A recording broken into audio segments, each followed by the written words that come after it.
On est à la veille de l'ouverture de l'euro, donc l'actualité de la sécurité privée, c'est bien sûr l'organisation de l'euro 2016. C'est la plus grande opération de sécurité privée jamais réalisée, notamment dans un contexte antiterroriste très tendu.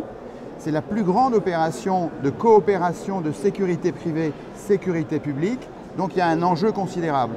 Les entreprises de sécurité privée sont mobilisées sur cet enjeu-là. Le syndicat national des entreprises de sécurité privée a proposé aussi de mettre son réseau d'entreprises de 220 entreprises, 36 000 salariés, à la disposition des entreprises qui sont déjà candidates et qui sont déjà au travail pour que s'il venait à manquer des agents de sécurité sur certains sites, on puisse éventuellement recourir à leurs forces.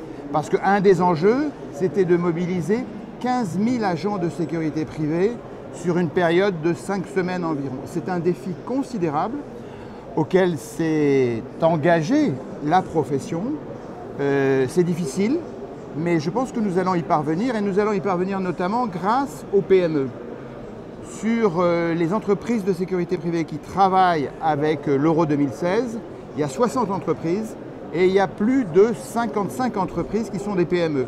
Pourquoi des PME? Parce que comme votre salon Préventica, elles sont proches des besoins, des bassins d'emploi, et elles ont des capacités importantes de se mobiliser, notamment en termes de ressources d'emploi. Et puis un autre aspect, ces entreprises sont spécialisées dans la sécurité événementielle. Et la sécurité événementielle, c'est précisément ce dont ont besoin les organisateurs de l'Euro 2016. Et autre élément que le syndicat souhaiterait exprimer, c'est que c'est la fête des fans, c'est la fête des footeux, c'est la fête des spectateurs. Et il faut en appeler à la responsabilité des spectateurs. Pour que ça soit une fête réussie, il faut qu'il y ait un haut niveau de sécurité. Pour qu'il y ait un haut niveau de sécurité, il faut que les spectateurs, les citoyens, les fans participent. Et pour cela, il faut qu'ils viennent très en avance, voire jusqu'à 2 heures en avance sur les sites, sur les fan zones notamment, sur les stades et sur l'ensemble des sites d'entraînement, afin que les dispositifs de sécurité puissent fonctionner de manière très performante. C'est très important. La sécurité privée, c'est un phénomène global. S'il y a un maillon qui casse, il y a un risque sur l'ensemble. Les spectateurs, les citoyens, les fans sont un maillon essentiel qu'il faut sensibiliser.